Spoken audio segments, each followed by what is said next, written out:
passou em 2014. Nós estamos falando aqui sobre 2015.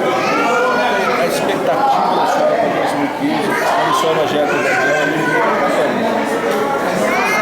ganhar almas, né? Fazer projeto, e trabalhar, né? Porque eu não estou precisando de fazer, trabalhar mais. Amém, graças a Deus. A senhora deixaria uma mensagem para o senhor Evangelho da nossos irmãos, para o senhor Evangelho da para 2015, uma palavra encorajadora. Para que nossos irmãos nunca desistam, né?